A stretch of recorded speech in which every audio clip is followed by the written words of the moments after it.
Zaman papa dulu, kalau Oke. disuruh tuh papa nurut Iya, gitu. iya, iya. Sebenarnya penting bagi orang tua sebelum ingin memahami anak adalah memahami dirinya sendiri dulu. Gimana kalau kita mau maju ke depan untuk menjadi orang tua bagi anak-anak kita, kita bisa memutus tali rantai yang negatif dari pola asuh yang sebelumnya.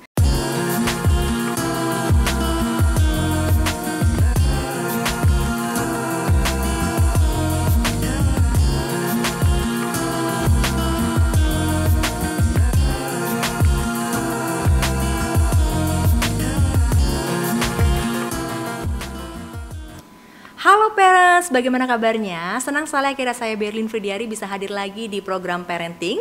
Seperti biasanya kalau parenting hadir di channel YouTube dan Instagram Indonesia dalam bentuk video, kali ini kita hadir dalam bentuk talk show yang lebih intimate lagi, supaya apa informasi yang ada kali ini, diskusikan kali ini bisa sampai ke parents semua di sini dan bisa menjadi bagian titik terang untuk bisa dalam pengasuhan pola anak. Nah, salah satu tema yang mungkin banyak berseliweran di sosial media dan juga orang mulai concern nih terhadap tema kali ini, karena juga mulai banyak dibahas dan juga banyak orang yang mulai terbuka terhadap tema ini adalah tentang inner child. Nah, bagaimana sih sebenarnya pengaruh inner child terhadap pola pengasuhan anak?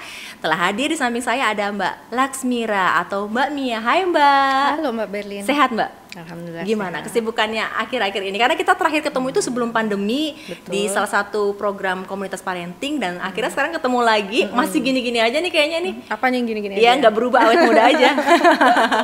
Alhamdulillah baik, kesibukan lebih banyak ke private ya, konsul private. Konsul private, dan itu kalau konsul private tuh biasanya ada di kantor atau di rumah atau mungkin janjian sama klien di mana gitu?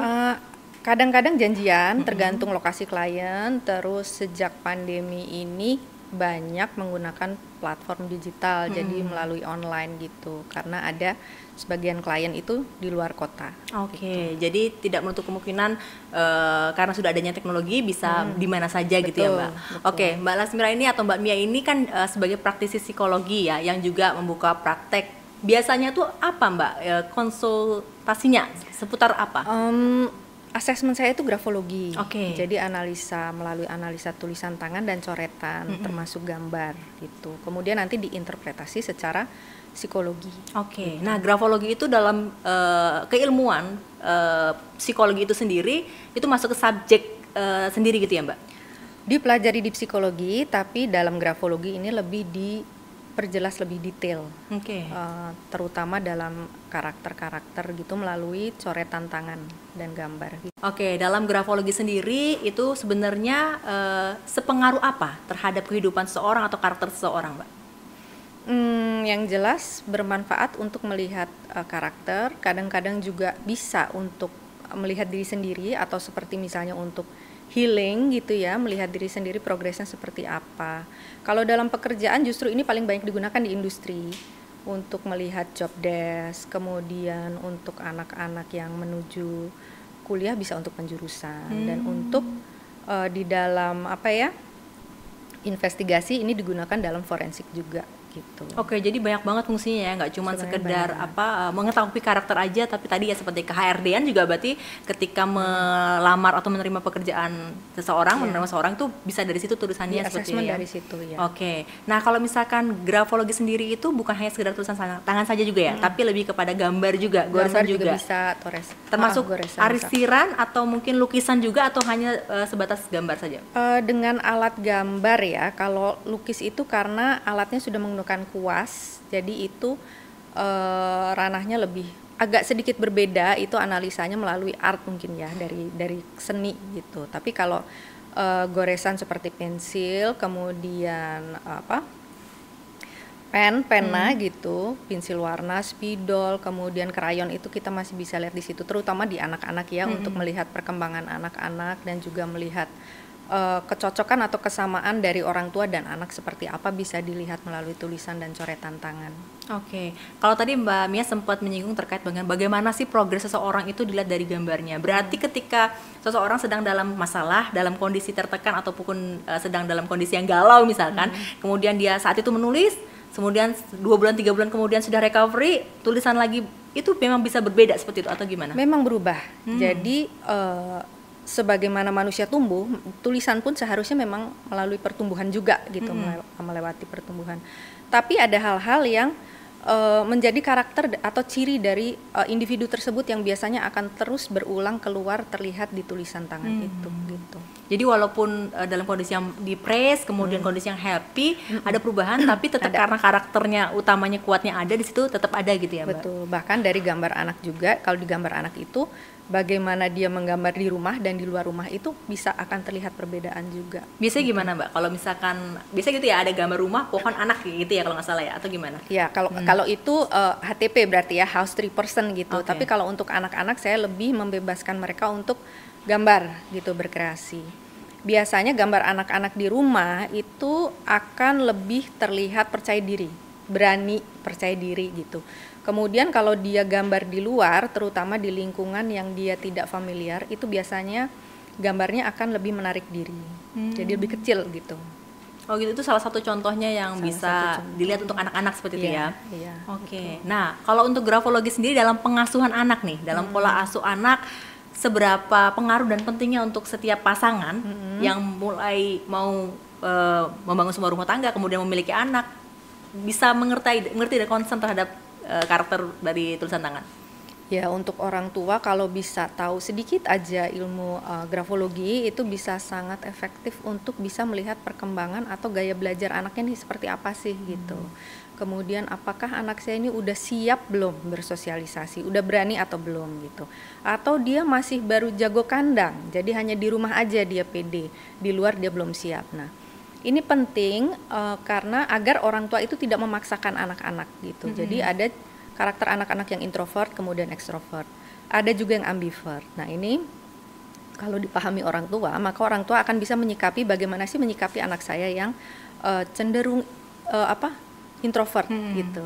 Tidak dipaksakan untuk disamakan dengan yang ekstrovert. Kemudian kebutuhan emosional anak saya ini seperti apa sih? Apakah dia peka atau dia easy aja gitu. Kalau peka maka berarti kita berkomunikasinya juga harus lebih sensitif, lebih berhati-hati gitu, tidak langsung menegur begitu saja gitu. Jadi kalau dari pola asuhan kita bisa melihat karakter anak itu betul sama nggak? Nah biasanya nih gini nih, kok anak saya pemalu ya gitu. Padahal mungkin orang tua tidak menyadari bahwa dulunya waktu kecilnya dia pemalu. Nah seperti itu tuh termasuk bagian dari grafologi yang dikaji seperti itu sampai ke orang tuanya. Betul. Jadi sebenarnya penting bagi orang tua sebelum ingin memahami anak adalah memahami dirinya sendiri dulu gitu, supaya mereka tahu apabila emosinya sedang naik itu harus bagaimana, kemudian bagaimana memanage waktu, emosi tadi ya, agar tidak memaksakan anak itu. Karena seringkali ketika sudah menjadi orang tua, apalagi kita melihat orang tua lain gitu, pasti ada deh membandingkan dengan anak lain yang kok dia lebih berani ya, kok anak itu udah mulai ini, udah mulai itu. Padahal setiap anak itu berbeda-beda pertumbuhannya ya. Ada yang waktunya cepat, ada yang waktunya membutuhkan waktu untuk mencerna.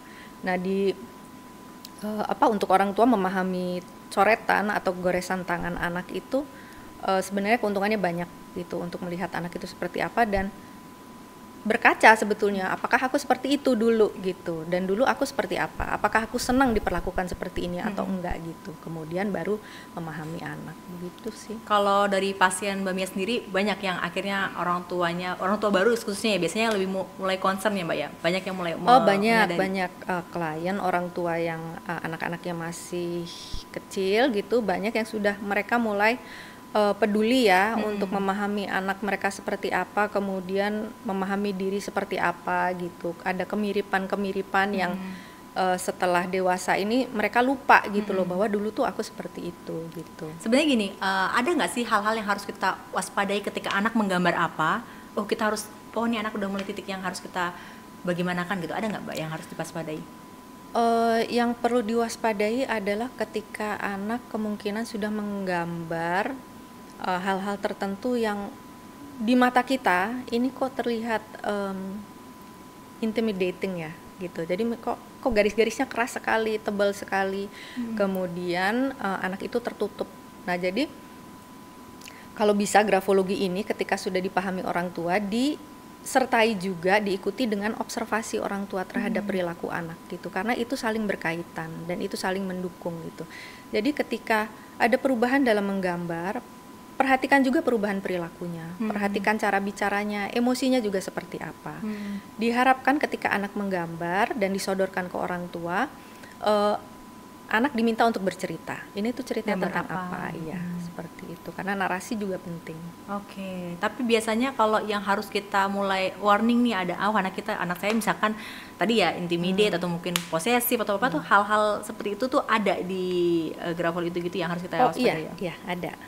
Yang paling ekstrim yang harus kita mulai, wah ini anakku ini nih, apalagi sekarang mungkin di tengah gempuran eh, apa ya sosial media yang cukup deras sekali gitu Mbak, kira-kira apa ya yang menjadi harus kita waspadai gitu? Ketika anak menggambar dengan energi yang sangat besar. Energi yang sangat besar itu kita bisa lihat di balik kertasnya itu menonjol banget gitu. Ketekan banget Ketekan gitu ya. banget. Sementara dia tidak banyak bicara dan dia juga tidak banyak aktivitas fisik yang positif seperti olahraga di luar gitu. Itu artinya anak itu Itu artinya anak itu memendam satu energi yang bila energi fisiknya itu tidak tersalurkan dengan baik, dengan positif, maka akan tersalurkan ke hal-hal yang tidak positif. Oke. Nah, itu yang harus kita perhatikan. Kemudian bagaimana ketika anak menggambar mata itu juga perlu diperhatikan, rambut juga perlu diperhatikan karena di situ ada pesan-pesan khusus di situ dari anak yang disampaikan ke orang tua tanpa disadari si anak itu sendiri gitu. Jadi anak itu tuh nggak sadar bahwa dia menyampaikan bahwa aku nih butuh diperhatikan loh gitu, atau aku trauma gitu. bisa apa tuh rambutnya gimana lebih ke Yang jelas kalau anak menggambar rambut tebal dengan arsiran yang tebal. banyak itu maka berarti dia sensitif. perasaannya? Ya, perasaannya sensitif. Jadi anak ini sangat peka sehingga untuk bicara dengan anak ini kita juga harus memilah kalimat dan kata-kata gitu dan melihat moodnya juga gitu. Oke, ini menarik nih. Jadi, nah ini semua ini bisa juga dikonsultasikan Mbak. Biasanya pasien Mbak lebih ke ini ya Mbak juga ya, kalau untuk yang grafologi ya? Lebih banyak Oke, begitu. menarik juga nih. Nanti mungkin tim atau kru bisa nih kalau mau dilihat nih karakternya nih ternyata selama ini saya sensitif gitu karena rambutnya tebel banget misalkan gitu. Pengaruh juga ke warna ya Mbak? Warna nggak pengaruh ya kalau warna ya? Warna biasanya kalau anak menggunakan banyak warna artinya dia gaya belajarnya kuat visual. Oke. Gitu. Jadi kalau anak-anak itu menggambar warna yang cukup banyak itu selain di usia-usia tertentu memang anak sedang eksplorasi, tapi biasanya kalau anak yang menggambar dengan 1 atau 2 warna terus menerus, oke, anak ini berarti ini tipenya yang butuh comfort dulu, merasa nyaman gitu. Kemudian dia tipe yang fokus, yang mastering terhadap satu bidang yang sedang dia tekuni. Yang menggunakan banyak warna itu biasanya tipe yang visualnya kuat banget, jadi dia kalau melihat itu pasti langsung direkam dan dipraktekkan. Oke, gitu. itu jadi pengaruh nih parents. Jadi itu bisa banget kita lihat dari goresan. Bahkan mungkin anak-anak yang gambarnya mungkin belum bisa gambar juga bisa pengaruh tahu ya. Belum berbentuk, ya belum bisa. Kalau dia sudah suka ya, asal suka coret-coret, yang penting jangan dipaksa. Oke, Gitu. gambar aja jangan. Yuk sekarang gambar ya, jangan gitu. Lebih ke gambar aja nanti. Dan biasanya kalau saya minta klien anak itu menggambar, saya minta orang tuanya juga ikut gambar bareng bersama. Gitu. Jadi bukan cuma anaknya aja ya, kita bisa lihat dari Betul, orang tua dan tadi kita ya. bisa lihat penolakan paling besar adalah dari orang tua. Anaknya aja duluan gitu Anaknya ya. jadi, masa nggak bisa gambar gitu. Oh, gitu ya. Tapi kalau suruh nyuruh anak nih pasti, kamu harus gambar dong, gambar ini gitu. Tapi begitu ibunya atau bapak yang suruh gambar, langsung ciut, biasanya gitu.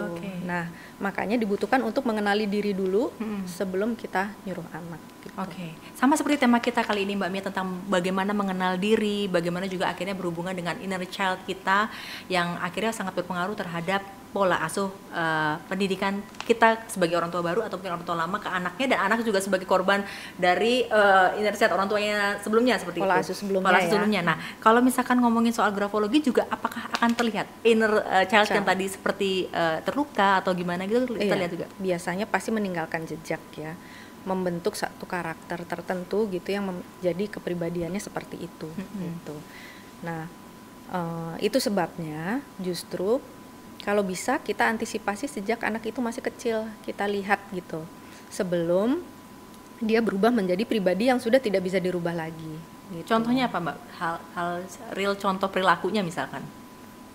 Dalam parenting atau dalam kriminal nih? Dalam parenting. Oh, dalam parenting, oke. Kalau dalam parenting biasanya orang tua yang memaksakan kehendak gitu. Nah, itu untuk sekolah atau jurusan tertentu, gitu. Untuk menjadi profesi tertentu. Nah, biasanya itu tidak jauh dari dia korban dari pola asuh di masa lalu yang mana doktrin untuk profesi ini dan ini dan ini itu adalah yang bagus, profesi ini kurang bagus gitu. Nah kemudian dia menerapkan lagi pada anaknya gitu. Turun menurun jadi ya. Turun menurun dan pasti akan ada pembandingan zaman papa dulu. Kalau disuruh tuh papa nurut gitu. Zaman papa dulu kayak gini tuh nggak lemah, papa tuh ini rajin gitu. Padahal masanya aja udah berbeda gitu kan, zamannya berbeda, masanya berbeda, tantangan zamannya pun sudah berbeda. Jadi tapi turun menurun itu cukup menarik Mbak, karena sampai sedetik ini pun cari pakai mata itu adalah ketiga kata yang cari pakai mata itu kan hasil turun menurun ya Mbak ya. Betul. Itu gimana tuh? Sebenarnya kalau tidak jadi masalah di dalam hubungan itu nggak masalah ya term seperti itu gitu. Tapi kalau kemudian sudah jadi masalah, nah coba kita lihat lagi ke belakang pola asuh mana sih yang positif dan mana yang tidak gitu. Intinya adalah bagaimana kalau kita mau maju ke depan untuk menjadi orang tua bagi anak-anak kita bisa memutus tali rantai yang negatif dari pola asuh yang sebelumnya. Nah itu yang sulit gitu, karena selama kita tumbuh, meskipun kita tidak suka nih, misalnya orang tua kita saat itu adalah orang tua yang sangat keras gitu, sangat tidak peduli dengan emosi yang kita rasakan. Setidak sukanya kita, tapi karena itu adalah yang kita lihat dan kita rasakan setiap hari, tanpa sengaja itulah yang akan kita contohkan, itu yang akan kita tunjukkan ke anak kita gitu. Walaupun kita tidak suka itu, tapi kenapa sih nongol ini gitu. Nah, itulah kenapa memutus tali rantai termasuk dalam bullying itu perlu gitu. Dan harus dengan tekad kuat gitu, karena apa yang kita rasakan terus menerus dan kita lihat terus menerus itu akan kita turunkan juga ke yang lebih lemah dari kita gitu. Jadi tanpa sadar kalau di rumah diperlakukan seperti itu, dia akan memperlakukan orang yang mengulang. Terlihat lebih lemah daripada dia akan melakukan seperti itu dan mengulang seperti itu ya. Mungkin tanpa disadari dia menilai ini lebih lemah gitu ya, tapi secara psikologis di alam bawah sadar dia tahu bahwa ini tuh lebih lemah dan saya bisa melakukan tekanan seperti ini gitu, atau saya bisa membentak atau saya bisa menekankan doktrin ini gitu. Tapi kalau sebenarnya inner child sendiri dalam bahasa sederhananya itu yang apa sih Mbak inner child itu sebenarnya? Inner child itu kalau di dalam term seringnya itu digunakan dalam trauma masa lalu ya, trauma masa kecil gitu. Sama luka batin beda ya? Nah, luka batin biasanya kan terjadi paling membekas adalah di masa pertumbuhan ya, di masa anak-anak gitu. Karena ketika di masa dewasa, ketika terjadi luka itu lebih mudah pulihnya bagi orang dewasa. Sedangkan di masa anak-anak itu lebih sulit, walaupun ketika dibetulkan atau diobati itu lebih mudah. Tapi kalau sudah terluka, karena itu adalah masa pembentukan, nah itu yang sulit di situ, di masa anak-anak. Di masa anak-anak. Nah kalau inner child sendiri adalah bagian dari anak-anak yang tidak ikut tumbuh seperti itu kan ya? Ada yang menyampaikan seperti itu? Ya, jadi ada yang terluka. Jadi misalnya seperti ini contohnya ya. Kalau ada anak-anak yang seharusnya dia itu di fase bermain, ya di fase bermain, tapi dia dipaksakan oleh orang tuanya, kamu harus sekolah, anak-anak seumuran kamu tuh segini tuh harus sekolah, dan kamu pinter lagi, kamu bisa ngerjain ini akademis gitu, makanya kamu harus sekolah. Padahal kebutuhan dia masih besar untuk harus eksplorasi, bermain gitu. Akhirnya dia mengikuti tuntutan itu, tidak mungkin berhenti di jalan. Nah sampai di situasi ketika dia sudah mapan, sudah tenang, dia merasa dia in charge with my own life gitu ya. Saya sudah bisa bertanggung jawab dengan hidup saya sendiri. Nah, kebutuhan yang dulu di fase yang ditinggalkan itu akan muncul lagi. Misalnya collecting ya, collecting sesuatu, misalnya kayak ada yang suka collecting kelereng gitu kan dulu. Mainan zaman dulu seperti mainan itu ya. zaman dulu, kemudian dia lihat teman-temannya kok bisa sih main kelereng collecting, dia nggak pernah bisa. Nanti di saat ketika dia sudah mapan, sudah aman secara psikologis, dia akan collecting itu just like a child gitu, sukanya tuh collecting. Jadi udah punya anak masih beli Tamiya, beli Nah mainan bisa gitu juga ya? bisa juga punya anak, atau saya nggak mau punya anak, saya mau main-main dulu karena sekarang saya sudah mapan gitu. Saya udah nggak ada yang bisa ngatur-ngatur saya, I'm my own boss gitu. Jadi saya mau koleksi apa yang dulu saya nggak bisa koleksi gitu. Nah itu sebenarnya selalu jelek apa ada bagusnya juga? Nggak selalu buruk sebetulnya ya. Ada sisi dari kekanak-kanakan kita yang kalau dibiarkan tetap ada, itu tuh justru akan bisa menyemangati memotivasi kita untuk terus bertahan hidup. Karena Contohnya kan apa, Mbak? contohnya seperti collecting hal-hal kecil itu. Kemudian misalnya aku selalu suka dulu itu masa kecil itu kalau travel ke misalnya apa ya, haunted house gitu. Aku cari yang haunted gitu, yang misteri gitu. Jadi nanti dia kalau misalnya lagi jenuh atau lagi break dari kerja atau apa, dia pasti selalu larinya ke sana gitu. Atau ada yang suka dengan hal-hal kecil yang apa tuh, Kayak makan es krim gitu juga termasuk ya, Mbak? bisa asal jangan berlebihan. Nah, sesuatu yang berlebihan itu yang akhirnya menjadi buruk kan gitu. Kalau selama itu masih dalam level memotivasi dia untuk menyemangati hidup dan dia tahu kapan berhenti, kapan membatasi, nah itu bisa menjadi positif. Oke. Jadi apapun itu yang memang sekiranya menenangkan, tapi selama dia tahu kapan harus berhenti, Nah, itu adalah sifat inner child yang bagus gitu ya, Mbak ya? Ya, yang bisa dijaga lah gitu, dipelihara. Oke. Nah, kalau misalkan ngomongin soal sekarang orang-orang kan dikit-dikit kena mental, kena inner child, nah gitu tuh. Sebenarnya seberapa apa karena informasi sekarang terbuka jadi orang lebih tahu, atau mungkin ya kayak bahasa healing aja ya, Mbak ya, akhirnya diinterpretasikan dengan yang lain gitu. Seperti itu gimana tuh, Mbak? Jadi seperti healing, refreshing disebut healing gitu Iya, ya. Sekarang kan seperti itu ya.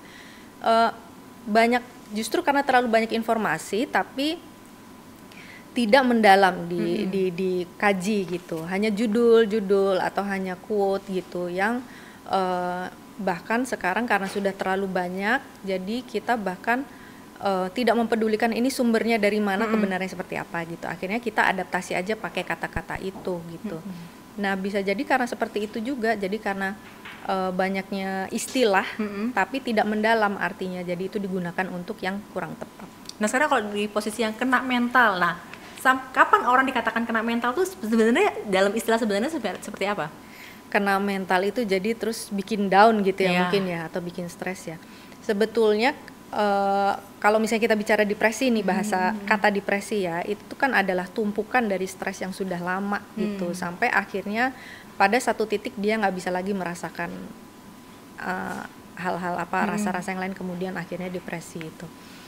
Nah, itu sebetulnya ada tumpukan.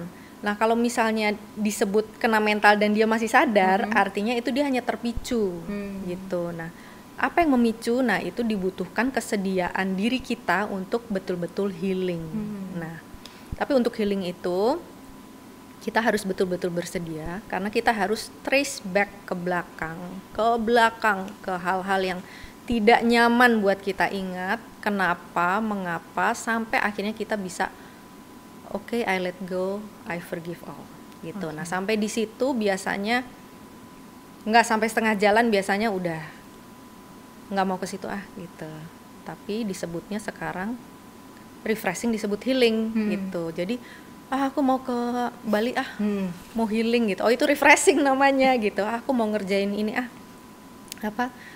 art ini mau healing, oh itu refreshing namanya gitu. Oh, jadi arti sebenarnya seperti itu. Ya, nah, tadi Mbak menyampaikan bahwa sebenarnya ada tadi kan kayak prosedur ya untuk bisa menyembuhkan healing juga ya. Seperti rememori lagi berarti kan kembali. Tapi biasanya di tengah-tengah orang sudah mulai kayak udah deh nggak kuat, atau mungkin nggak mau. Nah, ketika dia bilang nggak mau, berarti itu artinya inner child-nya menolak, atau inner child-nya itu yang terluka tuh kesenggol. Untuk healing itu memang harus ke inner child gitu. Jadi ketika jadi kalau tidak mau melanjutkan, artinya dia belum siap gitu. Karena ketika dia mau healing, itu dia tuh akan ke-trigger banyak sekali.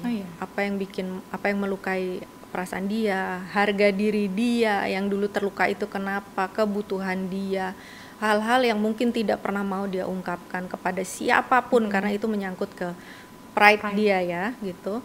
Itu harus dia lalui, itu harus dia jumpai, dan dari bertanya ke kenapa gitu, mencari tahu kenapa. Dan biasanya jawaban kenapa itu memang tidak akan bisa didapat jawabannya memuaskan. Tapi kita harus bisa sampai ke titik oke, I let go, I forgive gitu. Karena forgive ini bukan untuk memaafkan atau membenarkan apa yang sudah terjadi pada dirinya, tapi lebih kepada melepaskan semua rasa beban yang ada dari dalam diri orang itu gitu. Biasanya apa ciri-ciri inner child dalam diri seorang, khususnya yang ingin menjadi orang tua, yang akan mendidik dan bimbing anak-anaknya, yang kira-kira tanda-tanda inner child yang terluka itu seperti apa sih, Mbak? Inner child yang masih dibawa-bawa mungkin Iya. ya gitu. Seperti yang tadi pola asuh yang menggunakan apa sih, helikopter parenting, atau misalnya istilah yang apa itu, strawberry generation-nya seperti strawberry. itu. Nah, salah satu contohnya itu adalah memaksakan kehendak. Oke. Gitu. Kenapa sih orang ini memaksakan kehendak? Nah, biasanya dia kalau tidak melihat dari ke belakang, atau dia melihat membandingkan anak-anaknya dengan lingkungan sekitar atau lingkungan sosial dia, bahwa di lingkungan sosial itu mendoktrin bahwa tuh yang bagus tuh seperti ini, sehingga dia memaksakan seperti itu. Artinya dari dalam diri dia sendiri sebagai orang tua itu belum ada ketetapan atau kemantapan bahwa yang cocok bagi anak saya itu seperti ini, bukan seperti itu. Saya harus mengembangkan cara sendiri untuk tumbuh kembang yang cocok bagi anak saya, bukan seperti yang lain. Nah, dibutuhkan kesediaan untuk memahami apa sih kebutuhan keluarga saya gitu. Keluarga saya ini seperti apa, pasangan saya seperti apa. Pasangan saya ini terbentuk dari latar belakang keluarga yang seperti apa. Mirip ya sama anak saya yang kesekian gitu, atau mirip ya sama anak saya, tapi lebih mirip, kalau dalam hal ini mirip ke saya, kalau dalam hal itu mirip ke suami. Nah, berarti si anak ini kan adalah kombinasi dari kedua orang ini yang tidak mungkin ditemukan di anak-anak lain. Artinya kreativitas orang tua untuk menciptakan nilai-nilai baru dalam keluarga itu sangat dibutuhkan. Oke. Nah, itu kan terjadi, sebuah keluarga itu terjadi dari dua kepala yang berbeda, dengan dua pola asuh berbeda, dengan dua rumah yang tadi berbeda. Kemudian disatukan jadi satu untuk sama-sama menurunkan frekuensi atau menaikkan frekuensi lah, seperti itu.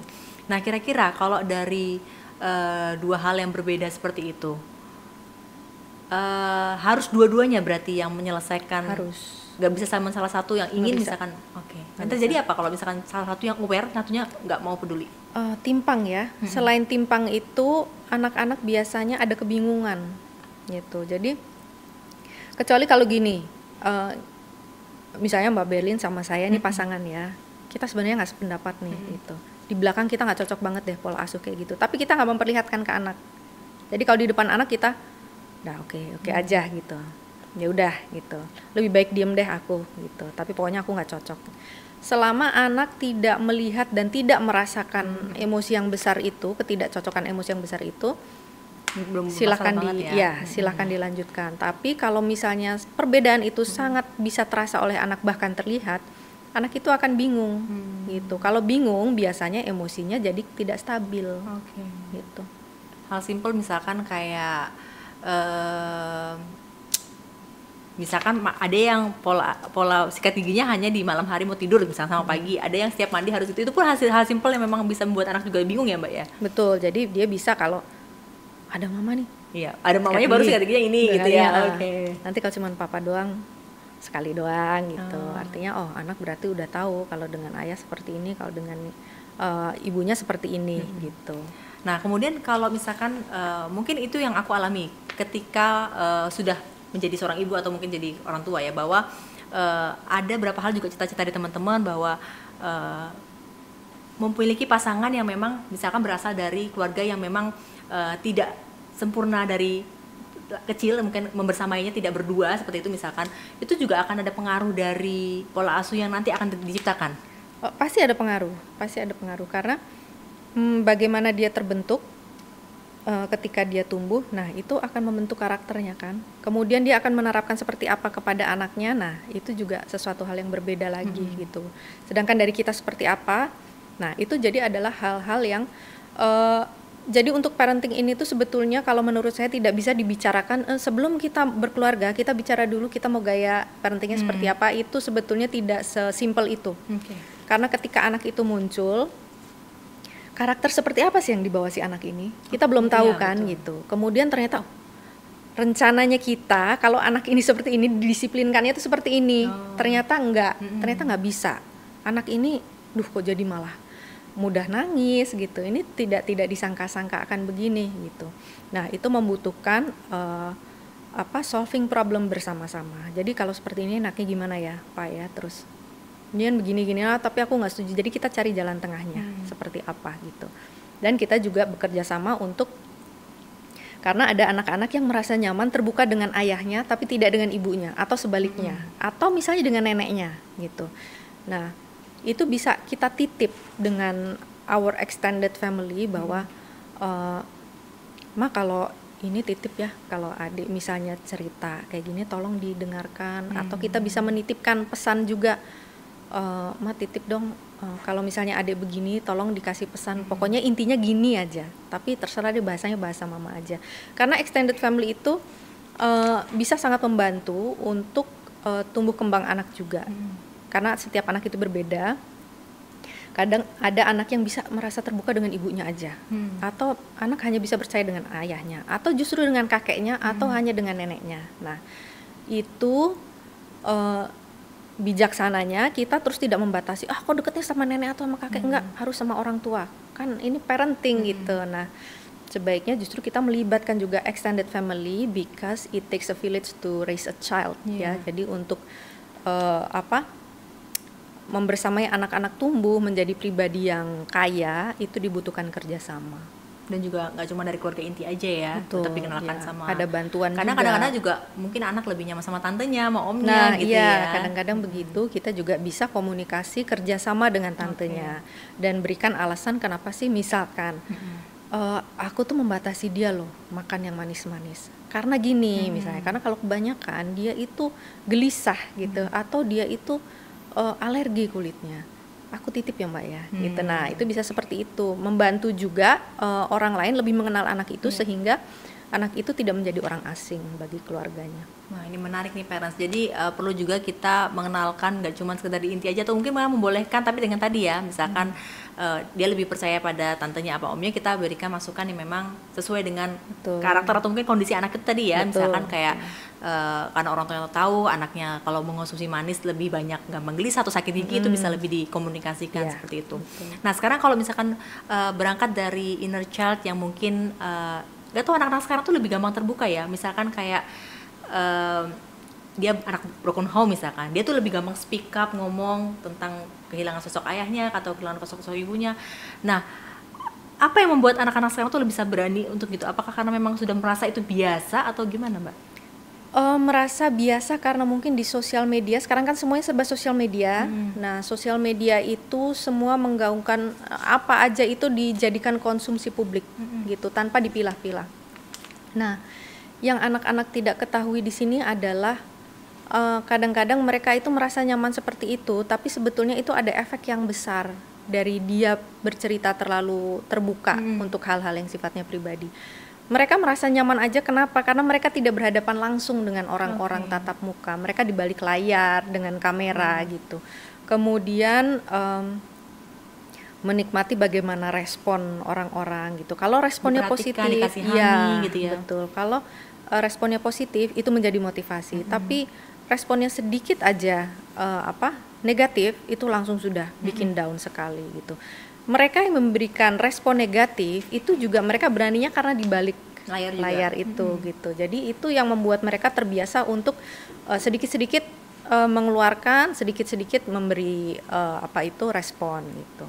Nah, kalau untuk anak-anak yang seperti itu kan juga berarti bagian dari korban inner child juga, atau gimana tuh Mbak? Atau dia sendiri sebenarnya itu korban inner child orang tuanya, atau mungkin ya dia sendiri sebenarnya lukanya di situ gitu?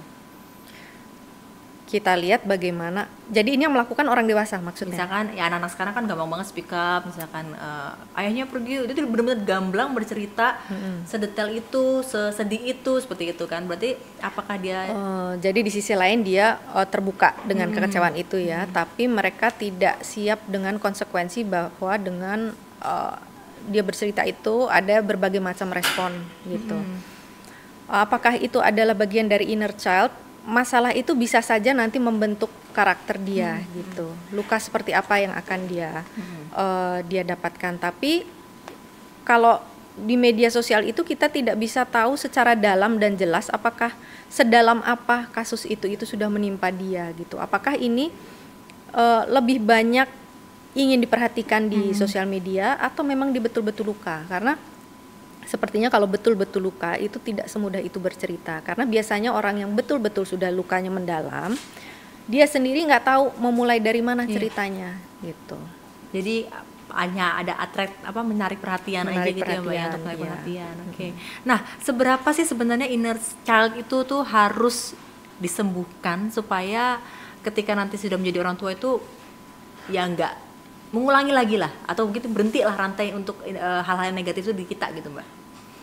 Nah, itu balik lagi dibutuhkan kesediaan orang itu untuk betul-betul pulih gitu. Sebetulnya masalah saya ini ada di mana, kenapa, dan saya ingin sembuh misalkan ya.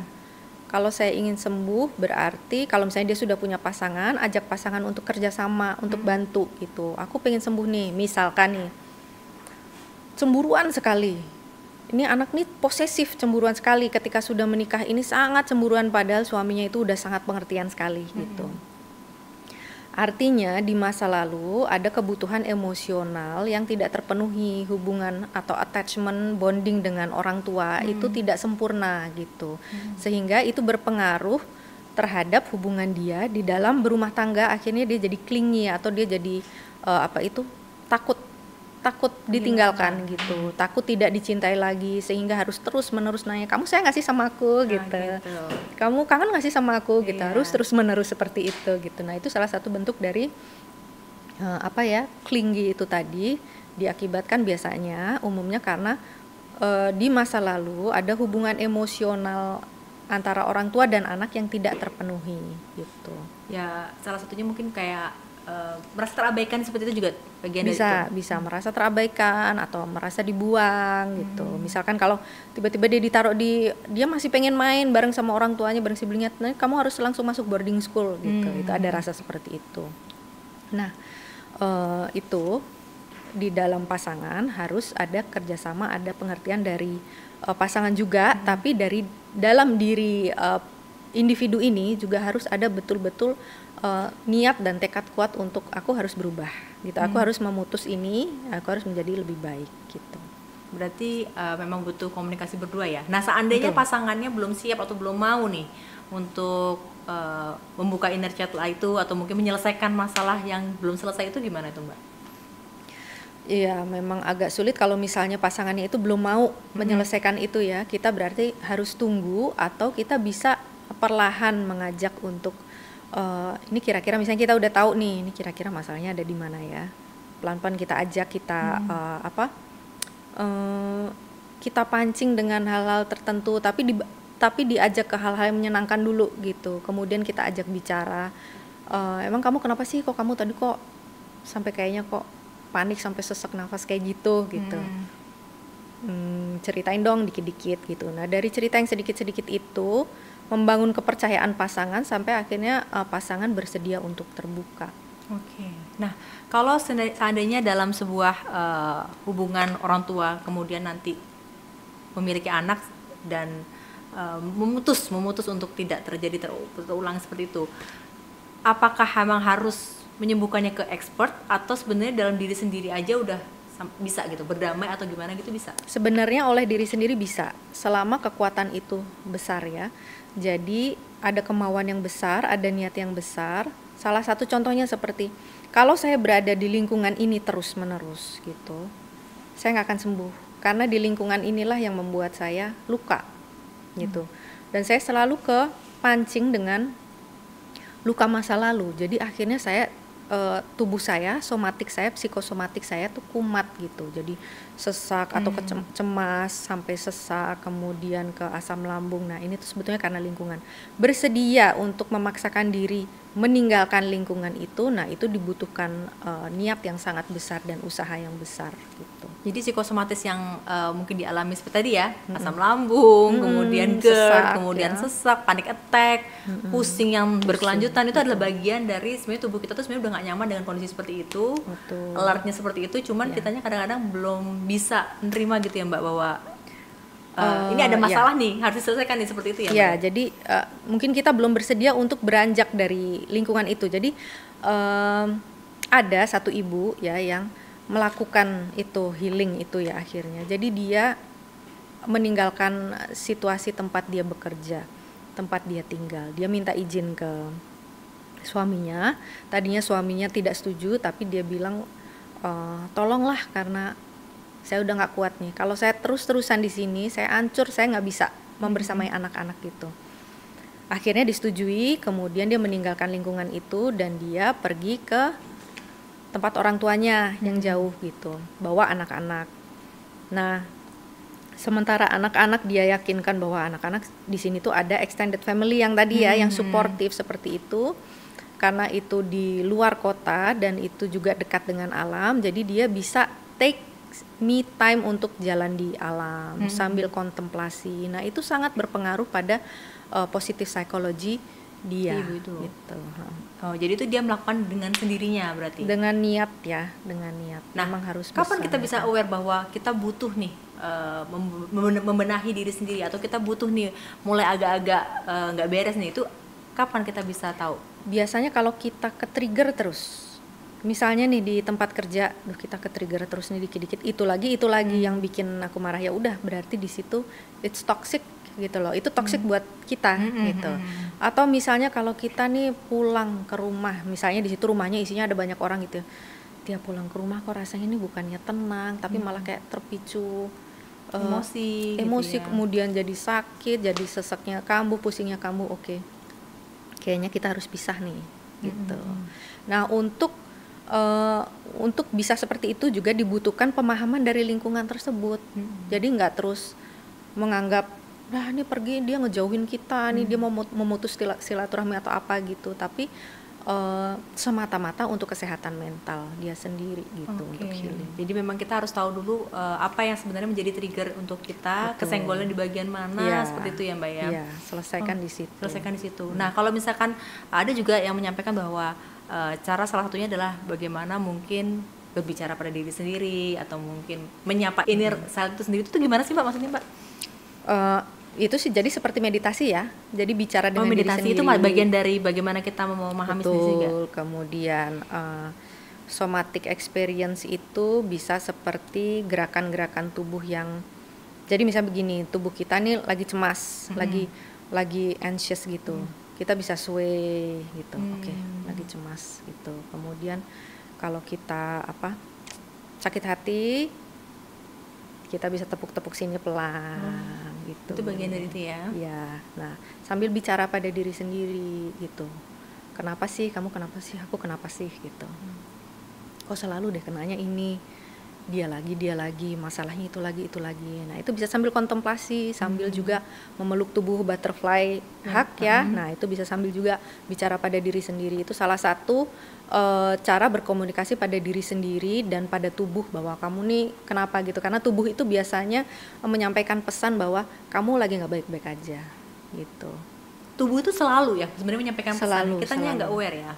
Selalu, iya. Biasanya kita itu kalau seperti itu, biasanya kita cari pelarian yang disebut dengan ignoble suffering gitu. Ignoble suffering itu adalah penderitaan yang kita buat sendiri, yang sebetulnya itu justru melarikan diri dari penderitaan yang sesungguhnya. Misalkan ya, sebenarnya dia ada masalah di rumah nih kita nih gitu, tapi kita pilih rasanya tuh memuaskan kalau kickboxing sampai bengep-bengep sampai ini atau gitu, terus udah sampai memar-memar bengep kayak gitu. Sakit sebenarnya, sakit banget ya, kayak orang ditato deh. Sakit banget, aku merasakan sakit nih. Ini adalah pengorbananku melawan rasa takutku gitu. Padahal sebenarnya rasa takutnya bukan itu yang harus dihadapi kan. Rasa takutnya adalah yang lainnya. Tapi dia mengalihkan ke hal mencari ignoble suffering ini tidak menyelesaikan masalah. Tidak menyelesaikan masalah. Walaupun sebenarnya ada rasa puas kan. Pasti kan ada rasa puas, tapi itu sesaat gitu. Berbeda dengan sesuai porsinya aja. Misalnya kalau olahraga sesuai porsinya, tapi masalah yang inti tetap harus diselesaikan, harus dihadapi gitu. Yang terjadi biasanya adalah ketika sudah ada pelarian, dia akan lebih fokus ke pengalihannya. Di situ terus. Jadi akhirnya numpuk-numpuk kita bisa ya. lihat kan berlebihan banget sih dia di situ gitu. Berlebihan sekali gitu. Itu kan painful loh gitu. Kok ngapain sih dia painful di situ? Karena biasanya dia ada suffering di tempat yang lain yang tidak dia selesaikan, atau dia mengabaikan, belum berani gitu untuk menyelesaikan yang itu. Ya, wah menarik nih. Gimana parents? Jadi hal-hal kayak gini sebenarnya nggak disadari, padahal sebenarnya alert dari tubuh, dari hati, dari pikiran sudah ada semua ya Mbak ya. Nah, kalau misalkan dalam pola pengasuhan anak gitu kan, dengan dua rumah yang tadi berbeda gitu, menyatukannya itu berdasarkan karakter anak lagi tadi, atau mungkin memang bisa dipadu-padankan, atau mungkin kalau ada salah satu yang dominan itu biasanya gimana kalau untuk hal seperti itu? Menyatukan apa? Anak. Ya, menyatukan untuk pola pengasuhan anak itu sendiri kan setiap orang pasti berbeda-beda. Tidak ada pengasuhan yang ideal, benar kan ya Mbak ya? Betul. Semua sesuai dengan karakter keluarga, karakter nilai-nilai keluarga. Berarti beda. Itu masing-masing dari kita sendiri. Setiap keluarga itu punya nilai sendiri itu ya Mbak? Ya, standar sendiri seperti itu. Selama itu nyaman bagi anak, bagi kita pasangan, kemudian anak-anak juga tolak ukurnya adalah bahagia ya. Ketika anak-anak bahagia, ketika anak-anak merasa damai dan berprogres gitu, artinya itu cocok buat dia gitu. Jadi misalnya ini nih kalau caranya dia nih harus agak dibentak dikit nih anak ini nih gitu. Tapi kalau keluarga yang lain, wah nggak boleh dong kayak gitu, itu kan keras, kalau anak saya digituin nangisnya, karena beda. Kalau bagi anak saya dibentak itu kayak cuman dicolek doang gitu, dan itu cocok buat dia berprogres. Kalau anak itu cocok, nggak masalah. Oke. Boleh nih kalau anak itu cocok. Nah, melihat anaknya cocok itu berarti dari tingkat apanya? Tingkat ketika kebahagiaan itu. Kalau dia bahagia ya, kalau dia seneng, dia bahagia. Tapi maksudnya bukan kekerasan maksudnya bukan kekerasan verbal maupun fisik, tapi ya tingkat nada memanggil anak saja sudah bisa ini. Betul. Dan itu biasanya bisa dilihat karena genetik ya. Oh, memang ini keluarganya emang kakek neneknya memang juga kayak gitu kok suaranya. Jadi dia biasa memang kayak gitu karena dia genetiknya keluarganya memang seperti itu. Jadi buat dia itu bukan sesuatu yang mengagetkan. Tapi ada juga yang ini sebenarnya keluarga kita nih keluarga yang bersuara keras loh. Tapi dia kalau dengar suara keras kok kagetan ya, terus dia langsung takut ya. Nah itu juga kita tidak bisa menyamaratakan gitu. Berarti karakternya tidak bisa sesuai dengan yang sebelumnya. Betul, seperti itu ya Mbak ya. Oke, baik. Nah untuk orang tua yang memang mungkin baru atau mungkin orang tua yang sudah cukup lama yang baru menyadari nih Mbak, bahwa ternyata wah aku nih ada satu hal yang harus diselesaikan nih gitu. Yang harus dilakukan apa? Yang jelas orang tua itu berapapun anaknya harus punya waktu kencan dengan setiap anak. Oh ya, harus ya. Personal ya. Misalkan anaknya 3 berarti sendiri-sendiri. Satu-satu. Ibu dulu sama anak ibu dulu. Nanti misalnya hari apa itu adalah ayah dan anak itu gitu. Tapi setiap anak memiliki hak untuk kencan satu persatu. Nah itu penting untuk bonding. Kemudian untuk kita bisa melihat bagaimana sih gaya berkomunikasi anak saya yang pertama, kedua atau ketiga ini pasti berbeda-beda kan. Kemudian untuk anak juga, terutama bagi anak yang tertutup, untuk dia mau terbuka itu biasanya tuh hanya mau kalau berdua aja gitu. Kalau ada yang lain-lain dia nggak pede atau dia ngalah aja gitu. Nah dengan kencan ini dia akan lebih merasa percaya diri untuk bercerita, dan dia juga merasa bahwa aku juga diperhatikan sama dengan yang lain gitu. Oke, jadi penting banget buat mungkin orang tua yang istilahnya menyediakan waktu ya untuk anak pertama, kedua, ketiga secara sendiri-sendiri ya, dan terpisah antara ayah dan ibunya seperti itu ya. Nggak mesti direncanakan sebenarnya Mbak ya. Kadang-kadang kayak misalkan ajak makan keluar berdua aja, seperti itu ya Mbak ya. Atau misalnya nonton Netflix aja bareng misalnya gitu ya, nonton aja. Ada film baru nih, kita nonton berdua doang gitu. Misalnya. Karena biasanya terjadi kayak kalau saya dulu bisa memory adalah ketika kebangun malam, misalkan saya lagi tidur sudah tidur kebangun, kemudian ayah saya masih nonton TV. Nah di situ ada momen yang udah sambil minum nunggu ngobrol. Nah itu juga bisa jadi bagian dari intimate-nya di situ gitu ya Mbak ya. Kita bisa ingat lagi sekarang. Apa sih saat-saat berdua yang kita paling ingat ketika sama ayah atau sama ibu? Nah biasanya itu sebetulnya hanya saat-saat yang sangat sederhana, tapi itu yang teringat sampai sekarang. Ketika kita pergi berdua aja waktu itu tuh kemana, rutin. Nah itu yang biasanya diingat. Iya ya, padahal dari sekian banyak perjalanan misalkan traveling berkeluarga, di momen yang bensin habis kemudian misalnya saya yang nemenin nyari bensin, kita jalan duduk di trotoar, itu yang lebih berkesan sebenarnya. Berkesan dan di saat itu kita merasa kita sangat berarti buat ayah misalnya, karena aku bantuin waktu itu dan itu tuh kok rasanya tuh berarti banget gitu.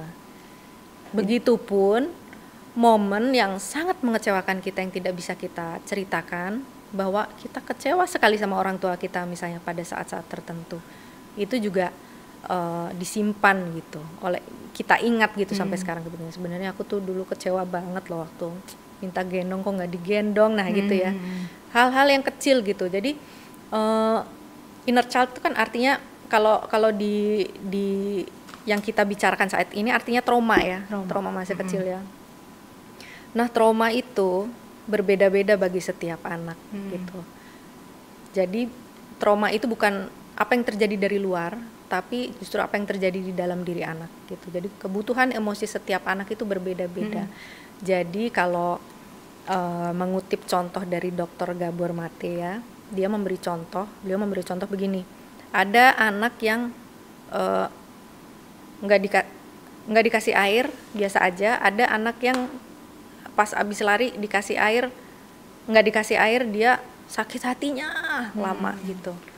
Nah itu menunjukkan bahwa kebutuhan setiap orang itu beda-beda gitu. Kebutuhan emosi setiap orang itu berbeda-beda. Jadi kita tidak bisa pukul rata bahwa misalnya lemah lo baru diginiin aja udah baper, nangis, baper, gue digituin sih nggak masalah gitu, atau tuh si itu digituin nggak masalah, karena mungkin di masa lalu ada kebutuhan emosi dia yang tidak terpenuhi sehingga hal itu menjadi trigger, pemicu bagi dia untuk jadi teringat lagi ke luka di masa lalu terulang lagi. Masuk gitu. Orang yang mungkin lebih gampang marah atau mungkin lebih temperamen itu sebenarnya ada satu sisi yang dia tidak terpenuhi dulunya gitu. Nah, sebagai pasangan misalkan, yang harus kita isi atau gimana?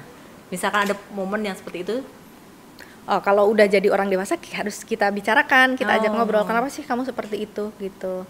Kemudian kita terus ajak komunikasi, terus kita perhatikan juga apa sih yang men-trigger dia itu menjadi seperti itu, kenapa sih triggernya gitu. Kalau bisa dihindari kita hindari triggernya gitu ya, tapi kalau nggak bisa dihindari itu adalah terlalu biasa gitu, tapi kok udah ke-trigger, udah kita ajak bicara gitu, kemudian kita cari tahu kenapa. Tapi kalau untuk anak-anak, untuk menghindari hal seperti itu adalah dengan memvalidasi emosi. Gitu. Jadi ketika anak marah, ketika anak sedih, nangis, untuk hal-hal yang mungkin bagi kita tuh sepele gitu, atau berlebihan banget sih gitu. Tapi kita harus validasi dulu emosinya. Oke, kamu marah, kamu marah. Bukan berarti kita membenarkan misalnya sikap kemarahan dia yang amat sangat atau nangisnya, kesedihan dia yang berlebihan. Bukan begitu, tapi kita memvalidasi bahwa dia boleh memiliki perasaan itu. Oke, terus baru abis itu dibicarakan, kemudian kenapa kok seperti itu gitu. Nggak apa-apa kamu merasa seperti itu, ya normal. Mama juga kalau itu kejadian sama mama juga marah gitu.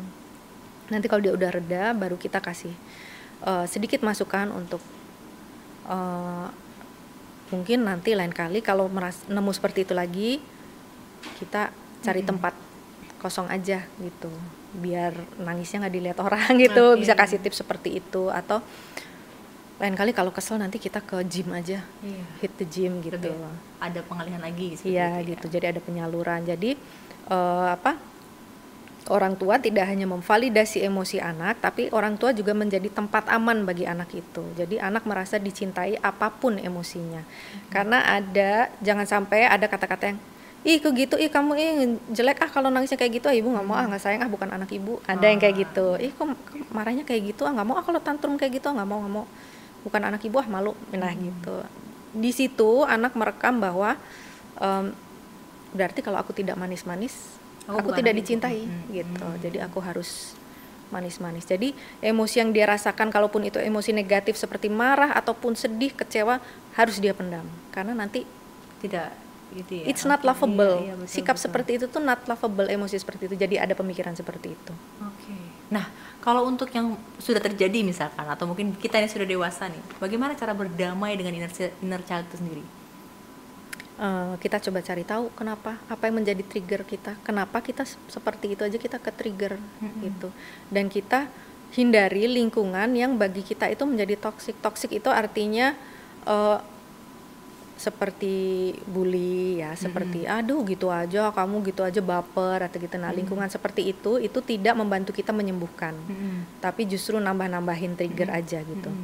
Nah, kita memang mesti takes time untuk melihat ke dalam apa sih yang terjadi dalam diriku, kenapa anakku cuman jawab enggak gitu aja kok kita sakit hati banget, sampai anak itu kita tampar gitu. Itu artinya ada luka dari dalam diri kita kan.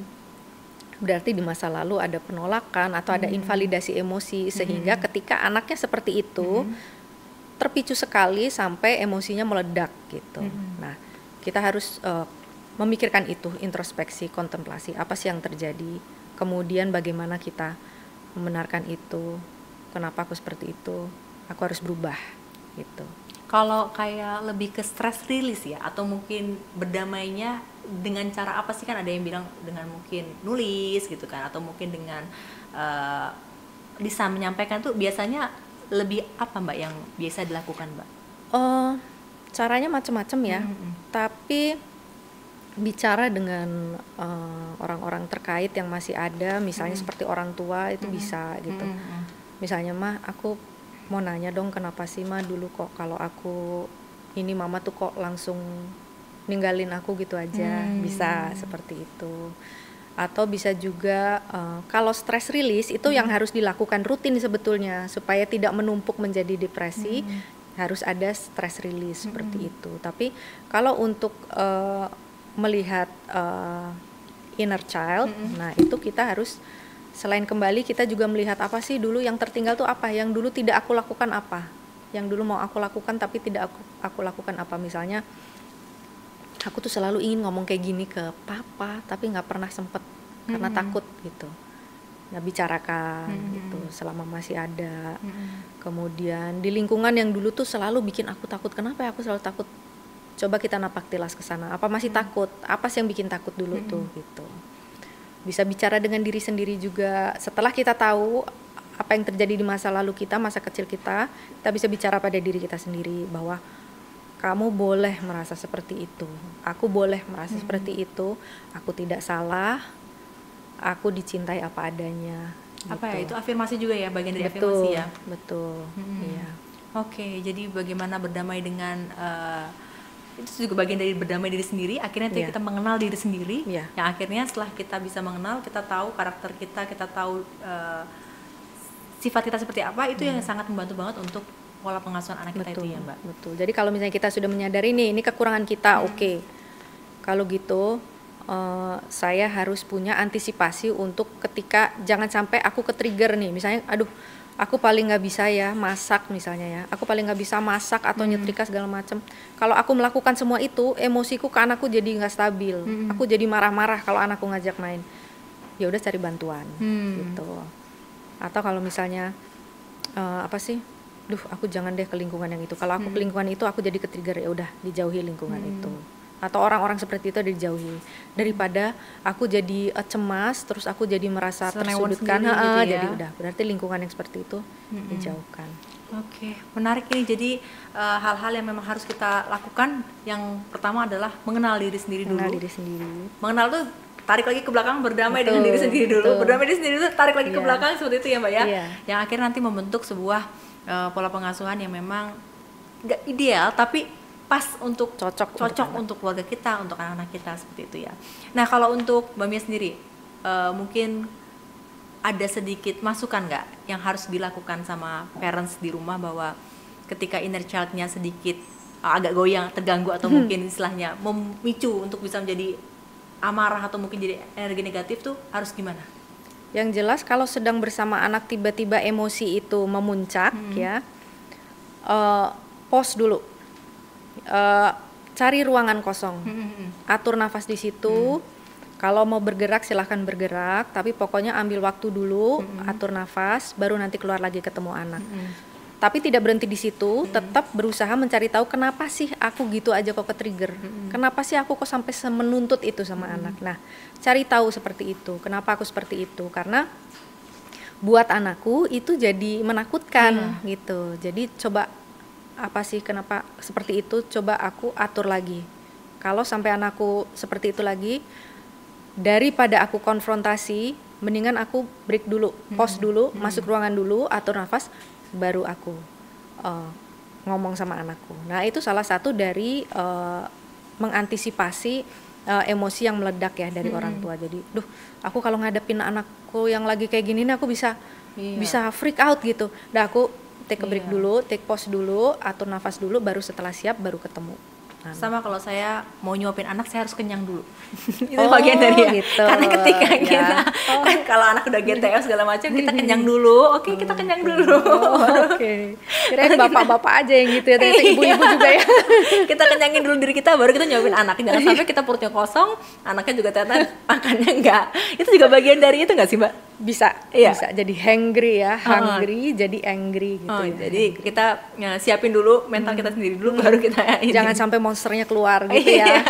Iya. Berarti sama kayak konsepnya, kenapa ya kalau misalnya di pesawat juga gitu ya, kalau misalkan ada yang oksigen turun itu kan kita nyelamatin diri kita sendiri dulu, baru kita nyelamatin orang lain. Itu termasuk bagian itu ya, bahwa kita siapin dulu mental kita dulu, kita siapin dulu karakter kuat kita dulu untuk kita bisa memberikan pengasuhan yang juga baik untuk anak-anak juga gitu ya. Ya, kalau di keselamatan, di safety itu adalah bagaimana kita mau nyelamatin kalau kita aja nggak selamat gitu kan. Jadi kita harus memang menguatkan diri, menyelamatkan diri dulu untuk bisa menyelamatkan. Termasuk bahagia ya, Mbak.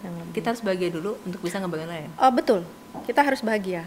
Jadi tidak berlebihan, tapi egois sedikit tidak masalah, tapi jangan berlebihan gitu. Tapi yang jelas kita harus bahagia. Nah, kira-kira nih terakhir closing statement dari Mbak Mia nih, apa yang harus dilakukan untuk orang tua baru, orang tua lama, atau mungkin calon orang tua, calon parents yang memang ingin menghasilkan pola asuh yang baik, tapi inner child-nya mungkin saat ini belum siap atau mungkin akan mau mulai untuk menyelesaikan ini. Kira-kira apa yang harus dilakukan? Oh iya, kenali diri dulu ya, kenali diri dulu, kemudian komunikasi selalu dengan pasangan, temukan jalan tengah yang cocok, yang disepakati, itu selalu ya komunikasi. Jadi tidak hanya di awal pernikahan aja, tapi selalu setiap kita menghadapi masalah yang sepertinya kok nggak ada solusinya nih, kita bicarakan lagi, kemudian baru kita tetapkan yang cocok seperti apa gitu. Kemudian pada anak-anak selalu sediakan waktu kencan atau date pada masing-masing anak gitu. Dan bergantian, yang jadi kalau anaknya 5 ya 1 per 1 gitu. Ibu dan anak. Nanti di waktu yang lain ayah dan anak gitu. Orang tuanya juga perlu nggak? Apa date? Iya. Ya cuma nggak usah disuruh kayaknya. Iya. Titipin ke neneknya. Itu udah natural kayaknya ya. Iya. Jadi nggak usah deh dikasih tips sama anak-anak. Gimana kasih tips orang tuanya. Oke, baik, terima kasih Mbak Mia sudah banyak Sama-sama, cerita. terima Nanti next kasih. lagi mungkin kita akan kupas satu persatu lagi yang lebih menarik lagi. Ini menarik banget. Mungkin parents nanti di sini punya pengalaman juga boleh komentar di kolom komentar, atau mungkin ada yang mau dibahas lagi lainnya, boleh banget. Mbak Mia, kalau tadi Mbak Mia ngomongin soal sering konsultasi, sering menerima konsultasi. Kalau mau konsultasi bisa ngubungin kemana nih? Boleh nih. Ada Instagramnya nggak? Di mana boleh disampaikan? Oh iya, Instagramnya Laksmira Ratna. Oke, untuk lokasi atau mungkin informasi terkait konsultasi bisa dari Instagram ya. Oke, nanti ada di sini di Instagram di @laksmira_ratna. Teman-teman semua di sini yang mau mungkin lebih lanjut untuk konsultasi dan mungkin ngomongin lagi soal inner child, ngomongin soal bagaimana berdamai dengan diri sendiri, atau mungkin grafologi, membaca karakter tulisan tangan pasangan masing-masing sehingga nanti bisa menjadi satu frekuensi untuk pola asuh anak, bisa banget ya Mbak ya. Thank you banget Mbak, terima kasih banyak Sama-sama, udah terima 1 jam kasih. lebih kita ngobrol di sini, gak kerasa dan senang banget bisa dapat insight banyak dari Mbak Mia. Salam sehat selalu. Terima Kita kasih, nanti ketemu sama-sama. di lain kesempatan. Oke, baik, terima kasih parents untuk parenting kali ini. Kita ketemu lagi di lain kesempatan. Saya Berlin Fidari pamit undur diri. Terima kasih Mbak Mia. Terima kasih, Mbak Berlin. Oke, bye bye.